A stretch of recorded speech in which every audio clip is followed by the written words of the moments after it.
let's go ahead and get started. Welcome, everyone. I hope you are all joining us feeling safe and healthy. And we're really excited to have this special opportunity to get to talk directly with Jim today. Before we get started, I wanted to just quickly remind you of the Zoom norms we've established for ourselves and to ask for you to follow them if you're able to.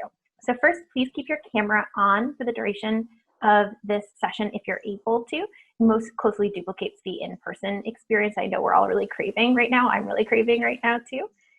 Secondly, please rename yourself on Zoom to include your organization name to help with networking and to make it feel more like the name tags we'd usually provide for you. You can do that by clicking the ... in the upper right-hand corner of your video, then click rename and add it there. Thirdly, please stay muted unless you're speaking. During the Q&A section, I will ask for you to raise your hand, clicking the participant down below, and then click raise hand. And when I call on you, please unmute yourself, introduce yourself saying your name and company, ask your question, and then please lower your hand so that I remember who I've called on and who I haven't. And you lower your hand by clicking raise hand again, and it lowers it. And then lastly, please close out of any distraction. So anything that is going to flash or beep or kind of tear your attention away, just like in person, we would put away our devices and we'd be fully present. Please do that here as well. I'm really excited for today's session, and I want to thank our sponsor, Blue Cross Blue Shield of Massachusetts, for making this possible, and I want to especially thank our featured speaker today, Jim Rooney. I know we left last week's session with a lot of questions that weren't answered, and so this session will give us a chance to kind of come back to some of the questions that you had. I brought a few questions with me, including some of the questions that you pre-submitted or questions that I kind of saw as themes on the survey that you submitted from last week's session. But I learned my lesson from last time, and I'm going to leave a lot more time for Q&A this time around. So start thinking about what questions you have that you would like to ask Jim during the Q&A. I sent Jim's bio in advance, so I'm not going to spend too much time on it, but I do want to highlight a few points. Jim Rooney is the president and CEO of the Greater Boston Chamber of Commerce, where he serves as the convener and voice of the Boston business community. Prior to joining the Chamber in 2015, Jim was the executive director of the Massachusetts Convention Center Authority for nearly 15 years, where he oversaw the development and the construction of the Boston Convention and Exhibition Center. Prior to that role, Jim served as the chief of staff to Boston Mayor Menino and had an 18-year stint at the MBTA, where he started as a track laborer and ended as a deputy general manager. So as you can see, he brings a really wide array of experiences to this topic that we'll look at today. So please join me in welcoming Jim by clicking on reactions and the clap emoji. Welcome, Jim. So Jim, my first question for you is around responding to unexpected change, and that was the theme of what we looked at quite a bit last week with our panel.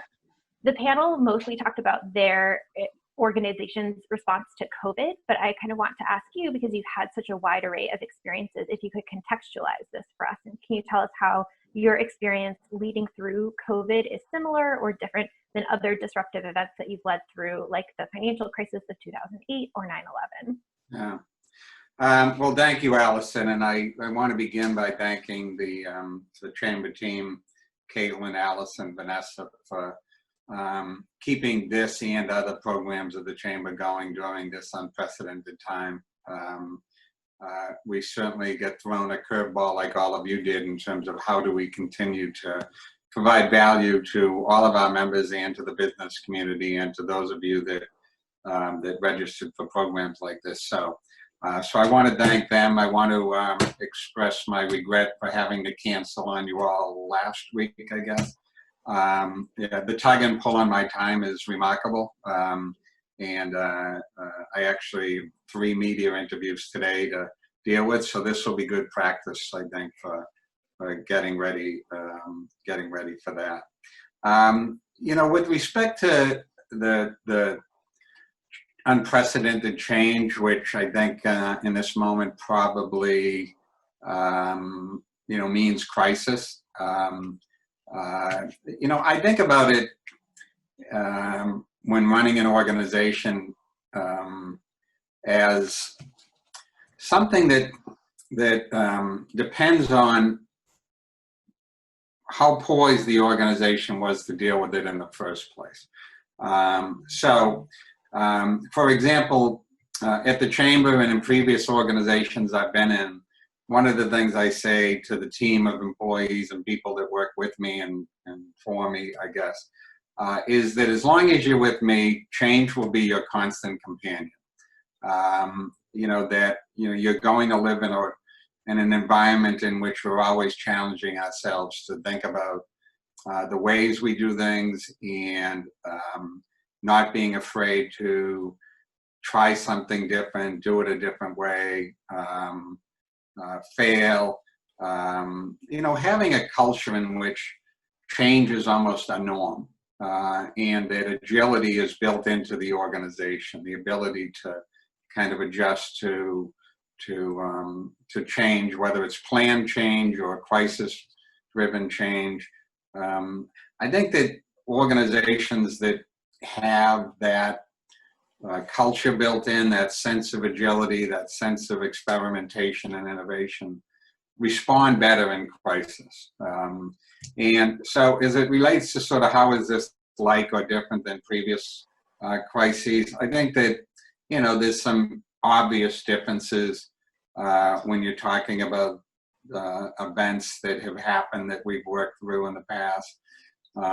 Certainly 9/11, while it created a moment of fear throughout the country, it was a moment, and it was geographically isolated. The Boston Marathon bombing that we worked through with the convention center, we had two big events in town and another event arriving, but again, moment in time, isolated event. This of course is global. It's a pandemic, and it's not a moment. It has a duration to it that's a lot different. In terms of financial crises, they're different as well. Some of them happen gradually so that you can begin to think about sort of how am I going to respond to it. I would say again, in our organization currently, the Chamber, more than a year ago, we updated our financial crisis planning scenario. We did sensitivity to our budget. What would we do if we lost 10% of our money, if we lost 20% of our money, if we lost 30% of our money? How would we respond to it? It's much harder personally and in a business organization to sort of try to deal with financial losses like that kind of as they're occurring. If you haven't thought about what would I do if this happened. So financial crisis is a different animal altogether. Interestingly, this one is both. It's a public health overlaying a financial crisis. So the challenges are much different. But I think in terms of the what's different, it's the public health, it's the global nature, it's the long-term aspect of it. They really make it different than some of the previous ones. Mm-hmm. That makes a lot of sense. I was really struck by what you said about creating the culture to make people kind of ready for change already. And I'm wondering if you can share a few golden rules, and that might be one of how this group of people can be thinking about how to be good at leading through change and leading their staff through change. When I was younger, one of the phrases that maybe as young as some of the people I'm looking at, one of the phrases that was kind of in the vernacular was sort of wait till things settle down, wait till the dust settles. There was this sense of a return to something that existed before. I mean, it was always this thinking that a moment of disruption of some kind would go away and then would go back to where we were. And I think that in organizations, people thought a lot about notions of sort of consistency and static environments. and many organizations get into what I kind of call the practice of hitting the replay button every year. They take what they did before, and when January 1st of the new fiscal year rolls around, they hit the replay button. You know, over time, particularly, you know, as I've watched, look, I was, when I started my professional career, we were still using typewriters, okay? So, you know, I can remember the introduction of word processors first, desktop computers, all the way through what sort of we're doing today. And it just strikes me that the dust is never going to settle. You know, the going back is never going to happen, whether it is unplanned or planned or driven by technology and innovation. As I said, change is always going to be there. So I think that for all of us, it means, what does it mean to us professionally in terms of the development of our toolbox and our skill sets to fulfill our own dreams and career aspirations, but also to demonstrate value within our companies, that we are constantly in sort of learning mode. And I think as a leader within an organization or a business unit, how do we facilitate that? How do we encourage that? How do we make people feel like doing the things on the job description aren't enough, because that's today's job description. As you develop in your career, either through growth or through something that changes in the way business is done, you got to be agile. I think we're finding right now with artificial intelligence and applications of robotics and other forms of technology, there's a lot of people in my age bracket that just don't have that agility to adjust to how things are going on right now. You know, from a workplace perspective, and this moment might accelerate it, the most endangered species was the sort of white male over 55 who had not sort of kept pace, right? So I think there's a duality to the answer, Allison, in that we have to think about it in terms of how do we prepare ourselves for change, but as an organization, a business unit leader, you know, how do we push, nudge, challenge, facilitate people to embrace the fact that their skill sets, their willingness to embrace change has to be part of their being and the culture of the organization. And that flows really nicely too into two questions that were pre-submitted by this group. And I don't know if you guys can hear, there's a garbage truck in front of my house. So if you hear some noise, apologies, but you know, this is just what working from home looks like in action. But the two questions that were pre-submitted that flows really nicely into what you just said, Jim. One is from Mike Brooks from Deloitte, and he asks, how do you identify what direction you want to bring the organization into? So you recognize that change brings opportunity, but how do you select the right direction? And then Kadeja Gaines from Converse asks you both how you select the plan and how you gain the buy-in that you need in order to move things forward, especially when there's no clear right answer and you know that the change you're selecting will have a big impact on your staff or your constituents. Yeah. I think this goes back to a precondition as well. You know, for us at the Chamber, for example, we've identified as our core purpose that, you know, we enable, help, facilitate all businesses and all people to thrive and succeed. That's what we're about. That's our core. What you're dealing with in crisis is a change of context. You know, I think that, you know, organizations that have a core that's articulated, that whether you're 30 people or 300 or 3,000 people, that they can say what it is. This is what we do. This is what we're all about as a company. What you need to do, and particularly in a leadership position, in my mind, is remind yourself of that core purpose. What are we here to do? And in these circumstances, and in this moment, what does that mean in crisis or in unusual circumstances? So for us at the Chamber, it's informing and providing information. Is a tactic that we use to enable us to fulfill that core. It's connecting, networking, facilitating engagement is another dimension of it. And it's advocacy. It's speaking on behalf of the business community to government leaders, for example, in a moment. So all of those things are things we're still doing. We're just doing them differently. And the content's different, the way we do it's different, but the core is driving it.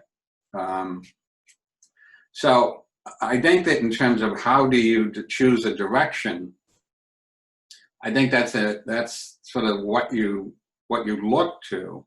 And then in a crisis, one of the things that I learned, I don't know, I think looking around the screens, most of you weren't born, but I was 32 years old, and one of my first crises was a train collision at Back Bay Station. I became general manager in 1991, but this was 1989, and it was a major train collision. 250 some odd people went to hospital. Dartmouth Street actually buckled. It was national news. And then General Manager Tom Glenn, we had a kind of crisis team. But one of the things I learned out of that was that you cannot communicate enough in a crisis. People are starving for information. And so each and every crisis and moment of change that I've managed to, I've told my team that I want people, if people tell me I've over-communicated, I will declare victory. So, that's number one. Number two is that I like to think that in normal circumstances, there's an opportunity for people to collaborate, to provide insights, to share how they think something should be done or how we might respond to something. I don't think, my style is command and control. It's much more, I think, collaborative, and I'll let Caitlin and Allison sort of speak to that. But, in a crisis situation, people are looking for leadership, and,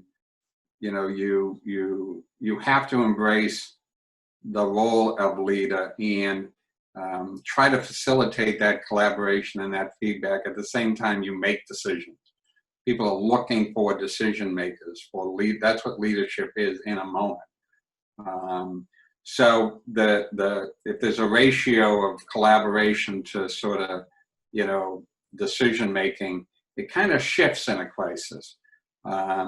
So I think, the answer to the question is go back to the core, communicate as much as you can, what you're doing and why you're doing it in particular.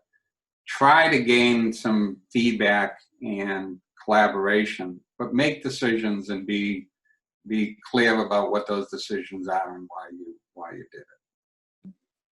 That's really insightful, and it dovetails nicely with the next two sessions that this group will go through. They're going to go through one session that's all about how to adapt their supervision style to the moment. So I really liked what you said about knowing what your default style is, embracing what your default style is, but also being able to adapt it to a current situation. And then they'll also go to HBS, or virtually to HBS at first at least, and then have a session on authentic leadership. So that really dovetails really nicely into what they'll be looking at for the next 2 months. And I also wanted to talk to you a little bit about, so now we've been talking mostly about leadership at the organizational level, but as the head of the chamber, you also are in a unique position where you are also leading the business community in a lot of ways. So I'm wondering what tactics you just talked about apply to your role leading the business community, what's different, and how you approach that either differently or similarly. Yeah. I think hopefully there's a theme emerging here that sometimes preconditions sort of dictate the response, right? And this is another one. I've always talked about a tactic that I've had throughout my career, and it's in the bucket of relationship management. It goes back to early in my career when I had one of my first big kind of department head types of jobs. And there were certain other people that the only time I've ever hear from them is when they wanted to criticize or they wanted to ask for something. Never heard from them any other time. So what was my reaction when they were on the other end of the phone? Tell them I'm not in the office, ducking them, avoiding, no relationship, right? And as I realized that that was my response to them, I said, I don't want to be that person, particularly with individuals that are key to my success, either as a person or as a functional department or whatever it is. So I've always practiced that, I'm not going to make people feel like when Jim calls, it's because he wants something or he's going to criticize me. So my relationships with business leaders, with political leaders is grounded in that I will call them when they're in a moment of need or ask them, how can I help them when I see that there's something going on? I'll just check in with them and have a very deliberate way of doing that. It's not like I'll get to it. It is intentional that, I know who I haven't spoken to for some period of time. So I go back to the precondition that enables you to function well in a crisis or a moment of change is that the relationship is not going to be one in which there isn't something already developed or doesn't exist, and it's like, hi, I'm Jim, now we've got to work together on a crisis. So I think, leading within the business community and having those pre-established relationships and a relationship management strategy enables me to pick up the phone and people answer. And we talk and, or they call me and say, I'm thinking of this, what do you think? Because we've nurtured that kind of relationship. So it's a tactic that's worked for me. This whole idea of being intentional about, networking, connecting and managing and growing relationships over time. Yeah, when you're in a moment of crisis, you need help, I need help, they need help. So, let's get to it. I love that idea of being really strategic about your network and not just hoping that you'll get to checking in with people, but really setting out a schedule for yourself or some sort of structure to do it, because I think you're right that foundation is what people really need to have the buy-in. So I have one last question for you that's a follow-up for that, and then I'm going to open things to Q&A. So if this group start thinking about what questions you have and start raising your hand now, and that will allow me to just transition really seamlessly into calling on people. So go ahead and click participants and raise hand if you have a question, and I'll move right into Q&A there. So Jim, recently you helped to author and to present to the governor the Massachusetts Way Forward, which is looking at economic reopening after COVID. And that feels like an area that could have been really tricky because there's probably constituents within the chamber who have different opinions and different needs, and probably also could be seen as being in opposition to what the state government is kind of looking at or hoping to do.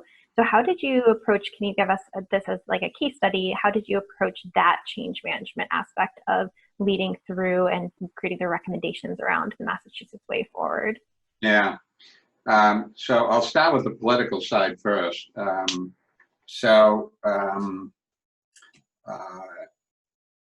First of all, the governor's office and the people that are working on the advisory board, leading the advisory board, we're not surprised. I spoke to them.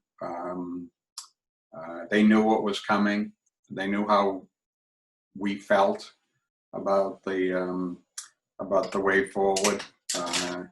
In fact, we suggested and offered to them that we branded our report to the advisory board and the governor's office the Massachusetts way forward deliberately. I mean, we thought about that and said that, look,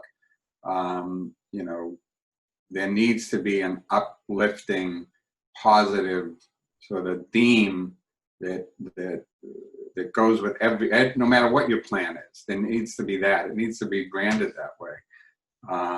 So we deliberately chose the Massachusetts way. I mean, we wanted to communicate that we're Massachusetts. We can figure this out. We deal with crisis. We've got some of the leading academic, medical, science, financial. I mean, looking across the screen here, we compete on our talent and our workforce. That's who we are. Embrace who we are. We don't sit back and sort of wait for someone to sort of tell us the way out. We create the way out, and others follow us out. So we felt that theme needed to be part of it. I articulated this, on a Zoom call with the governor's office about sort of what we felt was the messaging. So we didn't blindside them, and it wasn't something that the governor picked up the Globe and said, what the hell is Jim doing? They knew what was coming, and they knew how we felt. In terms of how did we get to it, and sort of how did we put it together? So the Chamber is a membership organization, and it's 1,300 members, including some of the most prominent, in fact, almost all of the most prominent businesses in each industry in the greater Boston area and beyond. So, we began, we had our own instincts based on sort of our conversations with people, but we had several of these. We had Zoom calls with the board, the executive committee, just talking about what's on your minds, what are you hearing from your employees. Then we had 2 calls with the most prominent business leaders in Boston last Thursday morning, I think, the day before we released the plan. We had 32 people, and I'm telling you, it was a who's who of leaders in Boston, presidents of companies. And I'm looking at some of the people on the slide here. John Farina at Price Waterhouse, Ann Klebansky at Partners Healthcare. Who else am I seeing here? Andrew Dreyfus at Blue Cross Blue Shield. We had Jane Steinmetz at Ernst & Young. All of those people were on this call for an hour and a half last Thursday morning, articulating what was on their minds, what they're hearing from their employees. And heartening to me was that each and every one of them, every time they spoke, talked about their priority being the safety and security of their employees, and that was going to drive the way that they sort of thought through this, and that they were creating their own plans for reopening, how they would do it, what it would look like, while waiting for some of this guidance. So we heard from them, and as I surveyed the participants in the call, well over 100,000 employees represented in these companies. So I had a lot of good information and feedback to work with. And it came down to 3, people wanted more information and specifics on what is reopening going to look like. But the big 3 issues on people's minds was commuting, childcare, and testing. That seemed to be a very solid, consistent message. So we delivered all of that, and I think that as I said, we didn't surprise anyone. And I think based on what's transpired since we put that out, we told, we essentially said to the governor, don't wait till May 18th to sort of tell us what the phases are going to be. And, he came out with them yesterday. I'll be talking about those on the interviews I do, and, we'll continue to push for clarity about what do those mean. So that's how we approached it. It doesn't do any good to blindside a mayor or a governor or an elected official. Trust me. Life is long, and you don't want to be in that situation. And you don't want to be seen as sort of, a grandstand critic in the middle of a crisis either. So you want it to be productive. You want it to be rich feedback. But you want to lead. You want to show people that, look, and by the way, another message that we try to communicate within our articulation of where we think people should go is that, and again, looking around the screen, many of your companies have done this. Just think about the role of the business community in each and every phase of this. The business community and many of the companies represented have stepped up with money. They've stepped up retooling their operations to provide necessary equipment.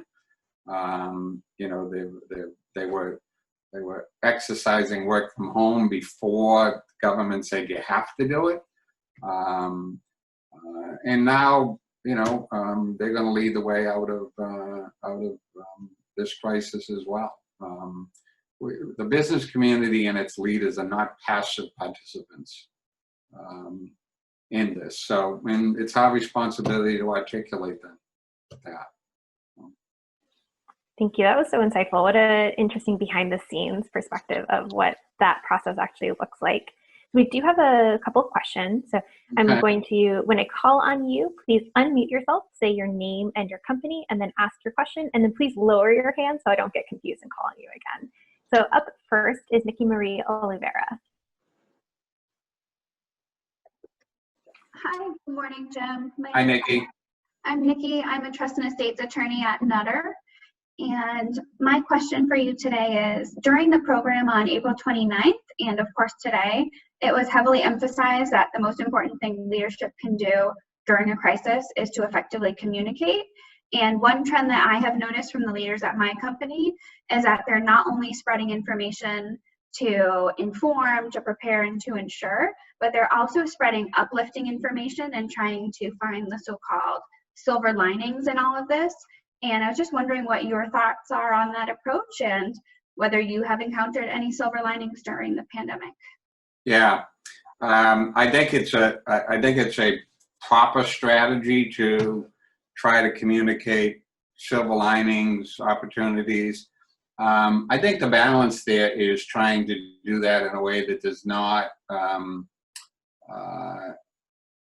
seem to imply sort of tone deafness to the crisis, right? People are dying. So I think that it is indeed sort of an important dimension of communication to be uplifting and positive, but not without empathy and understanding of the moment. So that's important to understand the sort of proper messaging and balance. In terms of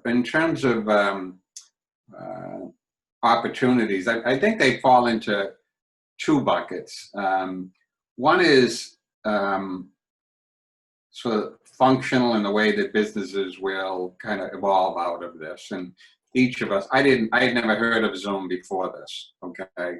And now I'm at the point where I actually understood Allison's instructions when she was giving them at the beginning. So I think that, this integration of work from home and other practices, we're all learning that. There's one major financial services firm, I don't know if they were in the group here, but when we started having calls kind of mid-crisis about how you're dealing with this, the CEO readily admitted that he did not have a work from home policy, and it was just not allowed.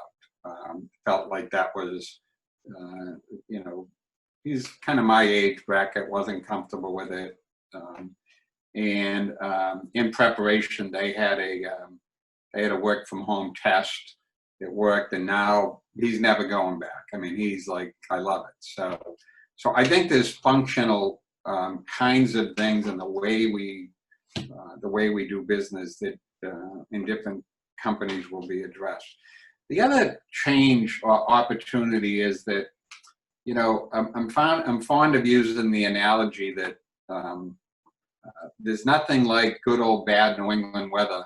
I've built some things, and I've been responsible for operating and maintaining a lot of buildings and facilities. And I'm fond of saying there's nothing like some good old-fashioned New England weather to find your weaknesses, right? They'll tell you, a good nor'easter will tell you where the roof leaks, and it'll tell you sort of what systems don't work, and, you know, so forth. I think crisis does the same thing for us in terms of systems and society, right? You know, in terms of, you know, this is clearly revealed as a society inequities in healthcare and other dimensions of it, and our practice of preventive medicine. And I mean, there's all sorts of things that this has revealed for us that, in my mind, as we move forward, because, you know, we're not going back to the 2019 normal, we're going forward to the 2021 normal. And hopefully, you know, the weaknesses revealed in society and in our companies by the crisis will emerge as opportunities for us to think about, you know, how are we going to do that a little bit differently? You know, maybe we ignored that for a little while, but we can't anymore. So I think there's functional opportunities, but I think there's also very big social, societal, systemic opportunities as well. Great. Up next is Mike Dembro. Good morning, Jim. This is Mike Dembro with Natixis Investment Managers. So my question follows a similar theme, but is a little bit more specific. One of the hardest hit areas in this pandemic is going to be the retail and hospitality industry. And, you know, specifically these small businesses and restaurants are the backbone of fabric of our economy. How are you communicating with these businesses that tell them that this is worth the fight, that you want to endure on and you don't want to give up? You've already seen some closures. John Barrows last week estimated that it was going to be, you know, about 25 to 50% of restaurants might not open their doors back up. So how are you communicating in this really stressful time with those businesses? Yeah, it's a great question, and one, given my background in conventions and meetings and hospitality and tourism, that's near and dear to my heart. John's right.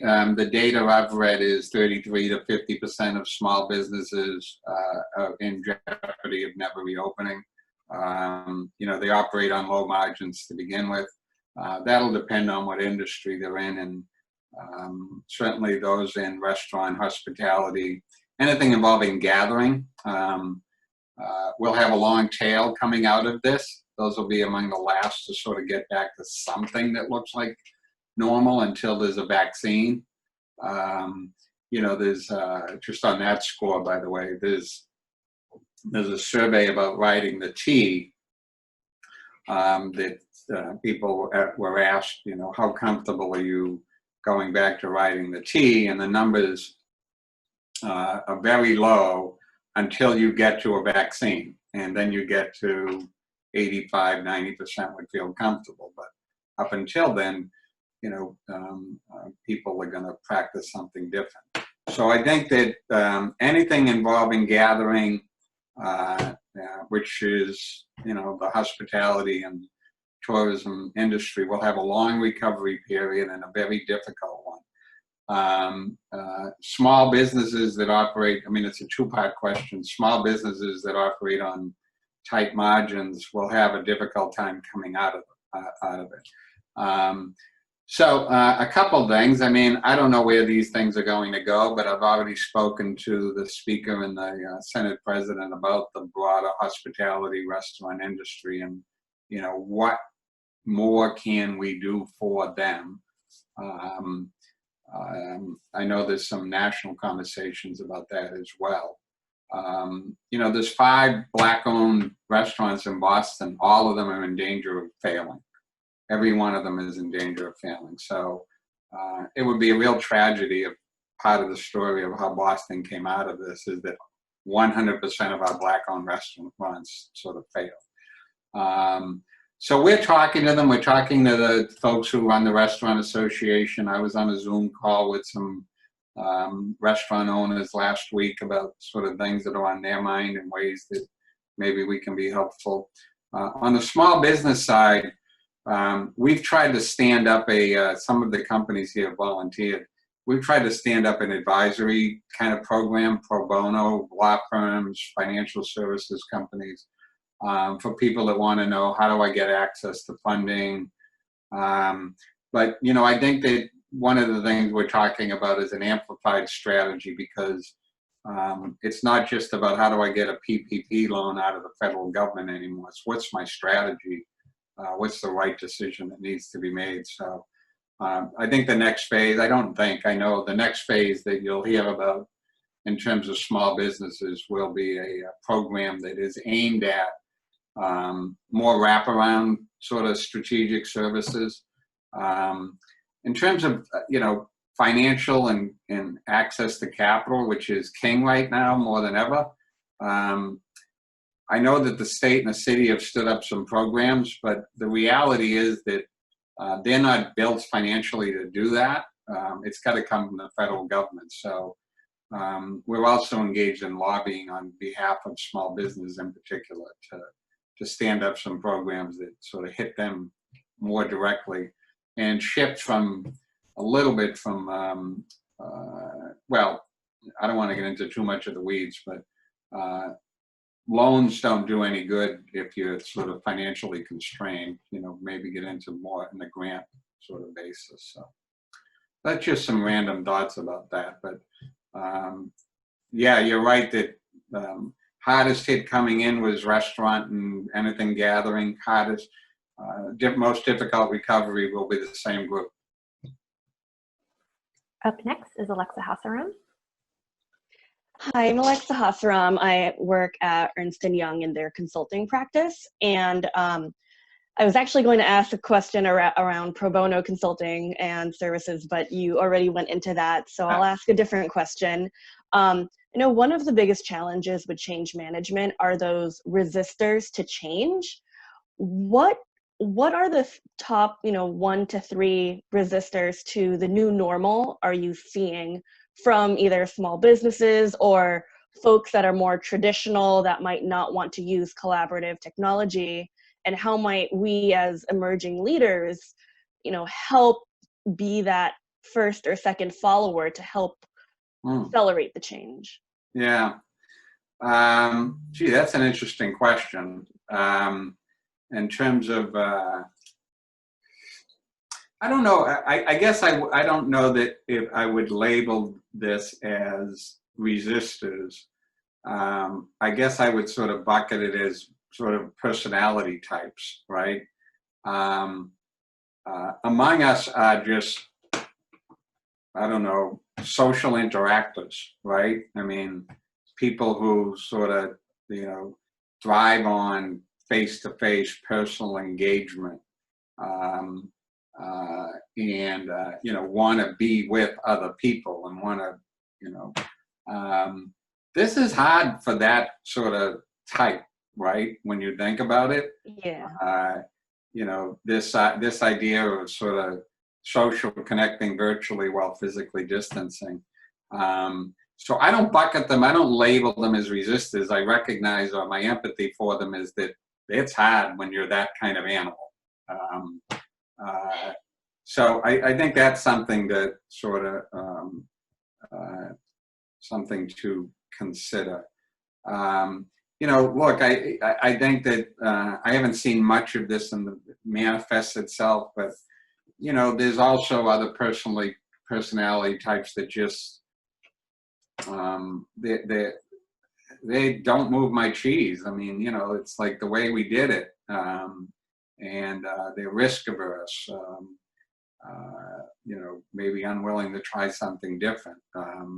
And, you know, I think they're going to struggle coming out of this. I think they're going to, you know, have a hard time with whatever becomes new within different companies. And, you know, I will say this, that I know that in the conversations I've had, and again, I don't know if resist is the right word, but what comes to mind is that people have their functional responsibilities within an organization, but in this moment, it's like, throw out your job description. You know, I need you to do this, I'll focus on that. People that have been willing to sort of demonstrate agility, department heads, CEOs see that. They sort of, you know who stepped up and watched and saw and embraced the moment and demonstrated agility in the moment, because this is what we need, right? It's like, you know, I only know how to use a hammer. Well, here's a screwdriver. You know, I mean, it's really just, I think that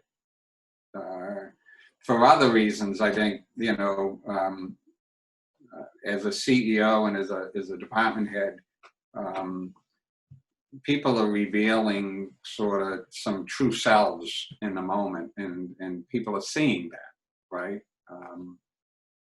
So I don't know if that directly answers your question about resistors, but I think there's helpful, different, yeah. I think there's different like types of people that adjust better and are responding better. Mm-hmm. Thank you. Our next question is from Nicole O'Connor. Hi, Jim. Hi, thank you. Nicole. Thanks so much for your time. I work at PwC in the management consulting practice in finance. And I really love what you said about leading with your purpose and values. That really resonated with me. And I know something that John Farina and Tim Ryan, our CEO, is talking a lot about. And so my question piggybacks off what Alexa was saying, just in terms of, I think all of us are trying to maintain optimism and come with innovative ideas, understanding that there's that balance of that people are dying. There's a lot of change going on. Do you have any advice or tips for those of us that have a lot of innovative ideas, and how do we get people in our organization excited about embracing that change and having that agility mindset versus really dreading it and resisting the change? Yeah. You know, it's a great question, and I think that the challenge is even more difficult in a big organization like yours, right? I mean, it's probably easy. I mean, the chamber is 33 people now. It's the smallest organization I've ever worked in, never mind managed. But when you sort of have that smaller tight group, the answer to that question is much easier and different than when you're in a bigger organization, and how you do that. I think some of it is sort of depending upon sort of what network is available to you to articulate sort of those ideas, whether it's peers, and that, you know, maybe sort of an avenue, whether it is supervisory or direct supervisory relationships or others. Look, I mean, I don't know all of the sort of people who are department heads within PwC, but I'll tell you what, a random call from someone named Nicole that says, you know, gee, I was thinking about something. Do you have 15 minutes to talk? What do you got to lose, right? I mean, if they say no, you're no worse off. You know, hopefully, you know, they're not angry people who respond some bad way, but, you know, I don't know how much you know about my background, but I grew up one of 11 boys in South Boston, And one of my mother's favorite sayings was, when we'd go off and be in a circumstance where we sort of needed to speak up and say something, was, don't have your tongue in your pocket. So I guess, sometimes motherly advice is all you need, right? Don't have your tongue in your pocket. If you ask for something or have an idea and put it forward and it doesn't happen, you're no worse than you were before. And who knows, maybe it'll catch on. So I would say if there's a key person that this idea fits into, fire up an email and say, if you have time, I've got this thought, and who knows, right? But if there's network that you have, I'd say apply that too. Okay, since we're coming close on time, I'm going to ask, we have 2 more people who raise their hands. I'm going to ask both of you to just ask your questions. So I'll ask Hannah for you to ask your question first, and then Maren, I'll ask you to ask your question, and then Jim, you can just respond to both of them at once. So Hannah, you go ahead and ask your question first, and then as soon as Hannah's done, Maren, go ahead and unmute and ask your question. Good morning, Jim. I have the pleasure of working with you at the Chamber, but I wanted to take this time to ask you, you've talked a lot about the incredible ways to be prepared during a crisis, and how to adapt to change and to have the ability to learn and adapt. So can you talk about what you personally have learned during this time, any challenges you've had to overcome, or if your thinking has changed in any way as a result of this pandemic? Yeah, that's a great question. Well, I already alluded to the fact that I know how to use Zoom.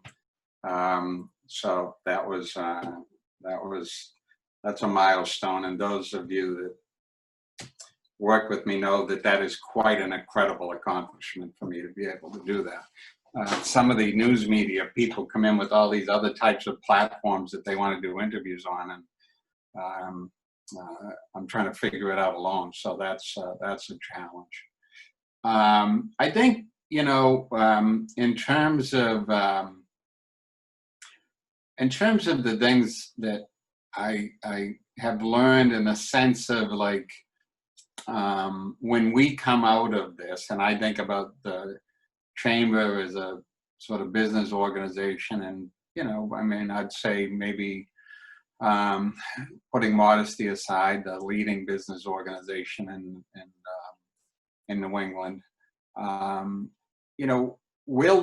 The questions I ask myself is, will the things we're focusing on in 2021 be the same or different than the things we're focusing on? What will be the context that we're finding ourselves in, and what needs to be done? Some of it we've alluded to. If I think about the strategy and budget for, our resource allocation for 2020 developed at the end of last year, throw that up in the air, right? That's gone. So, what will it look like next year? And some of it we talked about. Some of it is, it will be a coming out of crisis.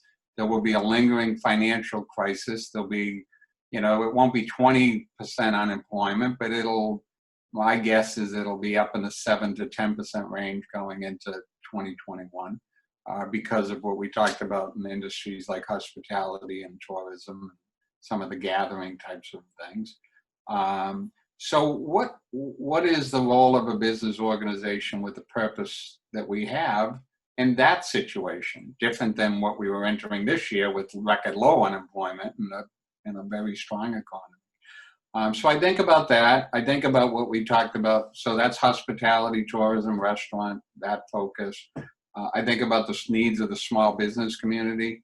670,000 small businesses in Massachusetts that employ 1.5 million people. Think about if we lose a third of them. What does that mean, and what is our role? What's the role of the big business community? And sometimes my job is, I've got a willing audience, thankfully, in Boston, but sometimes my job is to try to say to the bigger companies, look, I know you have a business to run, but you've got a regional responsibility given your position too to support these others. again, it's a willing audience. So what does that mean as it relates to sort of the focus of the organization going forward? And then I guess the third bucket I'd say is that, as we talked about our advocacy within state government, some of you may know that we were strongly advocating for increased investment in education and transportation and all sorts of things. And now there's a $4 billion hole in the state budget. So advocacy will shift to instead of being a proponent of spending, it'll be a defender of not cutting certain programs to get out of this financial mess. So those are the kind of things on my mind in terms of how the crisis is shaping kind of the thinking of what the chamber organization will look like. And our last question comes from Martin. Thank you. Hi, Jim. My Hi. name's Marin Peterson, and I'm with Year Up, Workforce Development Program. My question is around your recommendations for public transportation, and also thinking about your experience at the MBTA. What do you think it will take for public transit not only to be safe for the public, but also financially viable? And is there a role that the business community can play in that regard? Yeah. So let me answer the financial viability first, because I think that's the easiest one. It's not just the MBTA, it's public transportation across the country that's dealing with this. And this is the time, and I would submit the function of the federal government to come in and sort of put the financial resources on the table that they're capable of putting on the table for our public transportation systems. They have done that to some degree already. My understanding of what's being talked about in Congress and the administration, and what we are joining other chambers across the country and advocating for, is a major infrastructure bill over the course of the summer that will enable us to not just money aimed at sort of relief, but money aimed at sustaining growth or stimulating growth, and that's investment in infrastructure. So the money question, I think, is a federal question that I don't think the city, the state can do much with that. In terms of the conditions around operations at the T, I've thought about this a lot, and I put it into sort of 4 buckets of responsibility, because the T cannot do this alone. And bucket 1 is what the T can do. What can they control? What can they do? Well, they can protect their employees, they can clean, they can communicate. They got to tell people what the service levels are going to be. We've advocated for that in terms of managing people's expectations. So they need to make it as safe as they can and communicate. Part of their communication is sort of encouraging people's behavior who are riding the T. So look, if you're required to wear a mask, encouraging that, and hopefully the people side, the riders have a responsibility too, right? I mean, if you get on a bus and people are just ignoring all of the public health advice, then that's not the T's fault. I mean, it's sort of other people's fault, right? So I think riders have a responsibility, and I think it's important we articulate that. I think the business community has a responsibility that it's embracing in the form of work from home and in the form of, maybe some subsidizing things and that sort of practice. But how can you help facilitate managed demand side of what the T is going to have? The big companies are all doing work from home, and they'll continue to do it. So there is a business community role.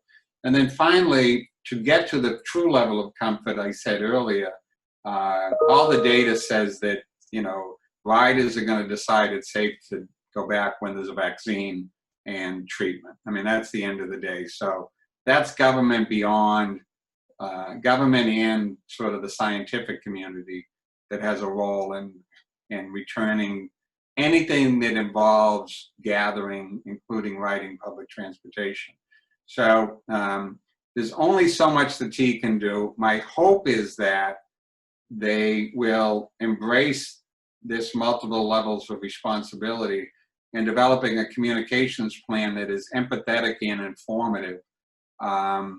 Because if it is lecturing and pejorative and, you know, heavy-handed, and I think that's totally the wrong approach.